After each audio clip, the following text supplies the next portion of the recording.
Merry Christmas and a not too crappy New Year.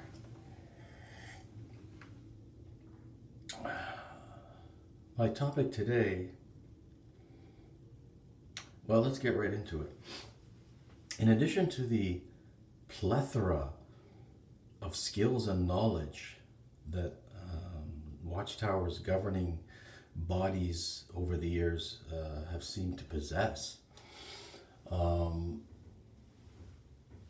one of them seems to be that they are expert risk assessors because they um, basically lay down the law to their followers, Jehovah's Witnesses, as to which activities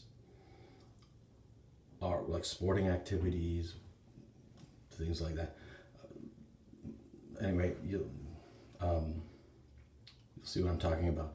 Which activities are acceptable in terms of physical risk, like which activities are unacceptable. In other words, which activities entail too much risk to life and limb, right? Because as Jehovah's Witness, you're supposed to love Jehovah and appreciate life, the gift of life that he gave you.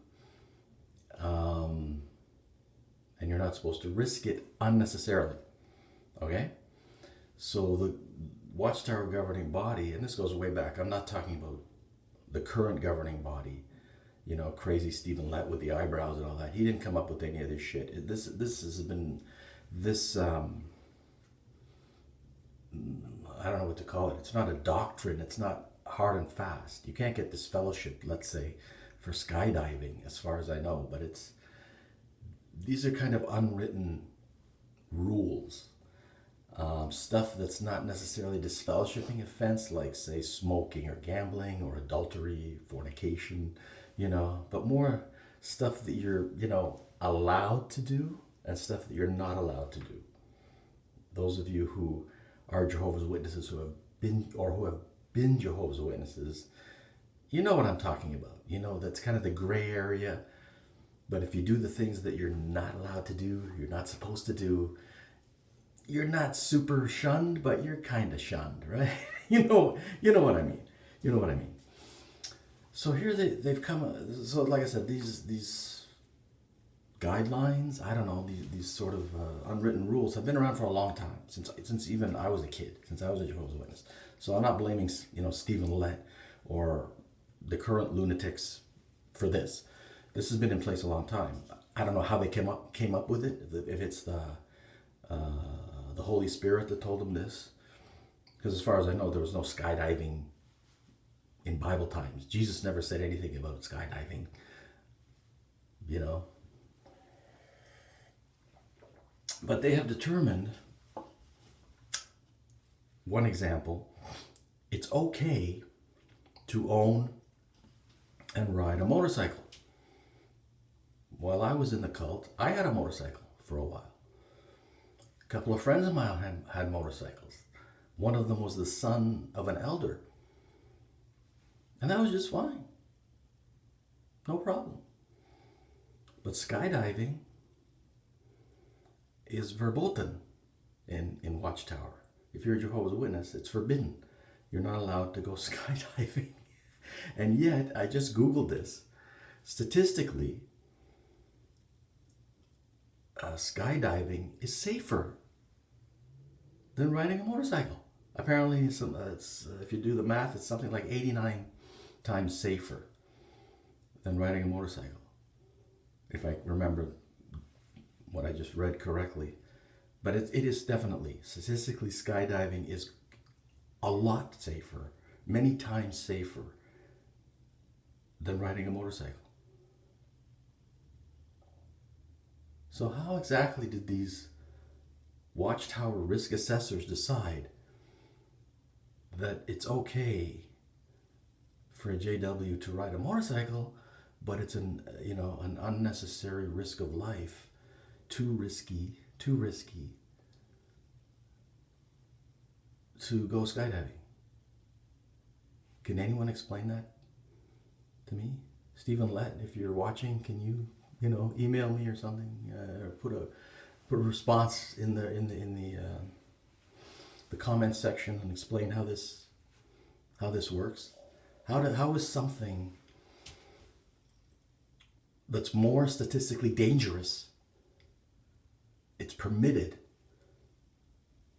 by Watchtower. It's not considered too much of an unnecessary and too much of a risk of life and limb, and something that's statistically less dangerous is forbidden as being too dangerous. I don't understand that. It makes no sense. As far as being unnecessary, yeah, you can say, well, skydiving is unnecessary. No one has to go skydiving, but no one has to ride a motorcycle, right? Riding a motorcycle is unnecessary. What about just flying in an airplane? Isn't that an unnecessary risk of life? Where do most Jehovah's Witnesses, like everyone else, where do they fly to? They fly to a vacation destination, right? Cuba, Cayacoco, something, Miami. You can drive to Miami from anywhere in North America. You don't need to fly. People drive to Miami. As far as vacations go, you don't have to go to Cuba.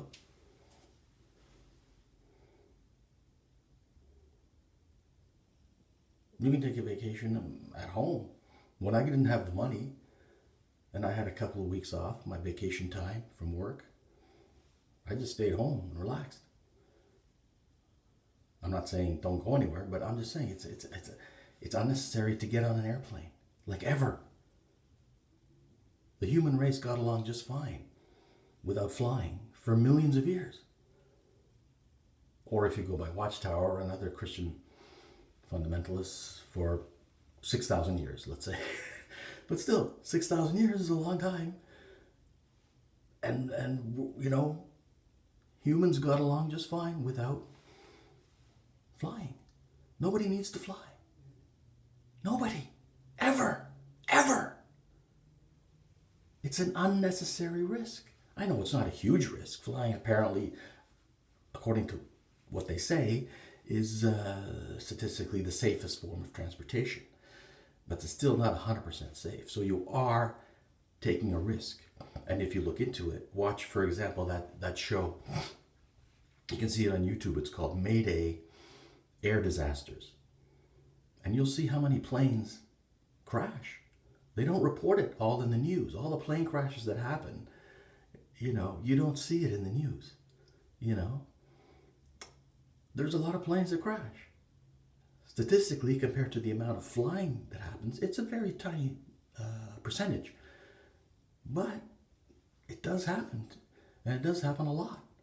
Enough to make flying somewhat of a risk. And if you don't need to do it, isn't that an unnecessary risk? Yeah, Watchtower has no problem with that. How about, let's say, flying a helicopter? If you're a Jehovah's Witness, you can fly a helicopter. It's not considered verboten. I met not lots, but I've had a few. When I was there were actually a few private pilots who were Jehovah's Witnesses. They flew planes, small planes, but you can fly a small plane. As a JW, you can have your pilot's license flying planes, helicopters, whatever. However, if you wanted to be, say, a racing car driver, again, that's verboten. Not allowed to be a racing car driver. Because it's like you become like a celebrity, like famous, although they bend that rule every so often. Serena Williams, Prince, Michael Jackson, Damon Wayans. Sometimes it's okay to be a celebrity and a Jehovah's Witness, right? See the hypocrisy of it, right? But anyway, as a racing car driver, it's a double whammy, because you're a celebrity and you're doing this, risky activity. But really, with modern technology and safety practices and safety tech that they have in modern racing cars, Fatalities are very rare. I mean, if you're a racing car driver and you know what the fuck you're doing, you're going to be safer on the racetrack than you'll be on the roads. So how is being a racing car driver too risky? You know, it's okay to fly a helicopter or a small plane, but it's not okay to be a racing car. Who comes up with this? Did they get this from the Holy Spirit? Was there Indy 500 in the time of Jesus or the time of Ezekiel?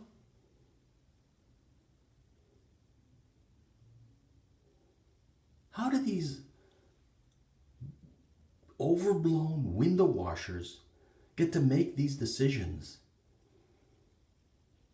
for other people? These guys know nothing about risk.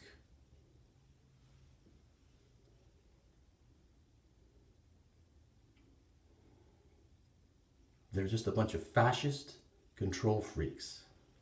And that's just one example of